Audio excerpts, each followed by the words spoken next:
Bien, buenas noches, estimados docentes de la Universidad Técnica Particular de Loja. Tengan un cordial saludo. De quienes habla es el maestrante, abogado Ronald Adrián Montoya Rogel, actualmente cursando la materia de la prueba y su valoración. En este caso, el motivo de este video tiene como finalidad la exposición oral del trabajo académico final. Tenemos como punto uno el tema que es la valoración del testimonio de la víctima en el procedimiento expedito.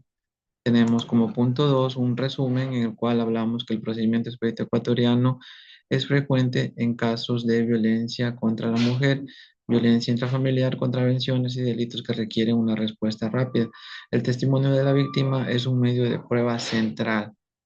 Tenemos en punto 3 el ASTRAP, que habla de que la valoración del testimonio de la víctima en el procedimiento expedito en Ecuador constituye un eje central de la actividad probatoria, especialmente en casos de violencia contra la mujer, violencia intrafamiliar y contravenciones. Tenemos como punto 4 una introducción. Nos habla que para nuestro sistema penal ecuatoriano penal acusatorio vigente, la audiencia de juicio es la etapa decisiva donde se practican los medios probatorios, se confrontan las versiones de las partes y el juzgador forma un convencimiento sobre los hechos y la responsabilidad penal. Como punto 5 tenemos el desarrollo del trabajo en el cual hablamos un marco normativo. El marco normativo se establece específicamente en la Constitución de la República de Ecuador en su artículo 76 y en su numeral 4 establece que las pruebas obtenidas o actuadas con violación de la Constitución o la ley no tendrán validez alguna y carecerán de eficacia probatoria. En el numeral 7 hablamos de la defensa e incluirá las garantías, las siguientes garantías. Letra H, presentar de forma verbal o escrita las razones o argumentos de los que se cree asistida y replicar los argumentos de las otras partes. También presentar pruebas y contradecir que se presenten en su contra. Como punto 5.1.1, el artículo 498 de la Constitución define que otros medios de prueba son el documento, el testimonio y la pericia. El documento se establece en el artículo 502 del COIP y las reglas específicas, perdón, estamos hablando del artículo 502 en donde se establece el testimonio. El testimonio es, estábamos hablando del artículo 502 en el cual establece reglas específicas, la declaración completa y que en ciertos casos se puede admitir en el testimonio anticipado bajo los principios de inmediación y de contradicción.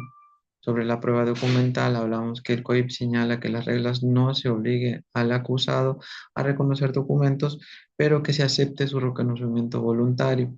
Asimismo, hablamos de la pericia.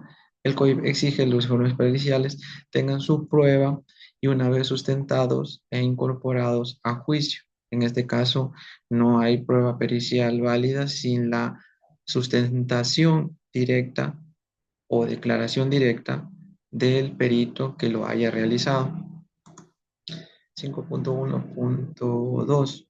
Hablamos de que en el artículo 454 de la Constitución del COIP consagra varios principios que regulan el anuncio y la práctica y valoración de la prueba. Se rige en base a los principios de oportunidad, inmediación, contradicción, libertad probatoria, pertinencia y exclusión. En el 5.2 hablamos de la valoración del testimonio de la víctima en el procedimiento expedito. Este se regula en el artículo 502 del COIP, establece las reglas para declaraciones testificales. En este caso, en particular, en el artículo 502, habla que hay reglas especiales para el testimonio de la víctima. Permite que la víctima rinda su testimonio evitando confrontación visual, en este caso dentro de una cámara Gesell, evitando la confrontación visual contra el procesado o el investigado también podría ser, para protegerla, especialmente en los delitos graves, sexuales, de género o cuando sea una niña o adulto mayor, etcétera. En el punto 5.3 hablamos de los principios procesales superiores. Estos hablamos de que se debe respetar el debido proceso, el derecho a la defensa, el principio de contradicción, la igualdad de las partes y la imparcialidad del juez. principio de no revictimización, asimismo el principio de inmediación. En este caso, hablamos de que en el testimonio anticipado y puede ser antes de juicio, se puede afectar la inmediación, es decir, la interacción directa entre el juez, partes y testigos, lo que puede debilitar la calidad de la prueba. Punto 4, hablamos de las problemáticas en la valoración del testimonio anticipado. Una de las problemáticas podría ser la parcialidad, interés de la víctima, falta de un sistema formal de la valoración de las pruebas, potencial violación del derecho a la defensa, inmediación y verificación, y también el uso del testimonio como prueba principal. En el punto 5.1 hablamos de la valoración para el procedimiento expedito. En este caso, algunos puntos de tener especialmente en cuenta para analizar en la valoración en un contexto del procedimiento expedito es que es una rapidez versus garantías, medidas especiales para la víctima, documentación y motivación de la decisión, corroboración y en este caso protección del debido proceso para el procesado. Como 5.6 tenemos que se incorpora el testimonio de la víctima al juzgamiento en el procedimiento expedito. En este caso, ¿cómo lo incorporamos?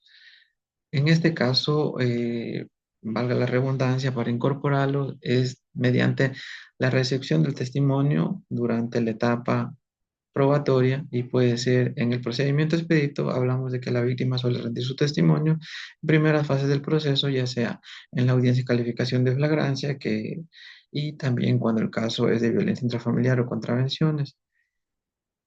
En letra B hablamos de que a través de un testimonio anticipado, como lo determina el artículo 502 y 510 del COIP, y letra C, el testimonio rinde en audiencia de juicio, que es de manera eh, directa y precautelando en este caso la no revictimización. 5.7 hablamos de la importancia del testimonio de la víctima en el juzgamiento del procedimiento expedito. Esto es de gran importancia, ya que es uno de los elementos probatorios más relevantes dentro del procedimiento expedito en Ecuador, debido a que la naturaleza urgente y la tipología de los casos en los que se aplica violencia contra la mujer, violencia intrafamiliar, contravenciones, delitos de menor entidad, etcétera. 6, hablamos de la conclusión. Conclusión, tenemos que el testimonio de la víctima del procedimiento expedito tiene un valor probado legalmente que lo reconoce el COIP y lo regula, pero no es de todo conjunto probatorio, perdón, pero no es un valor garantizado absoluto. Debe evaluarse críticamente dentro de todo el conjunto probatorio. Existen tensiones reales entre la protección de la víctima, en este caso la no revictimización, y los derechos del procesado. En este caso, los principios de la defensa, contradicción, presunción de inocencia, especialmente cuando el uso del testimonio anticipado. Muchas gracias, buenas noches.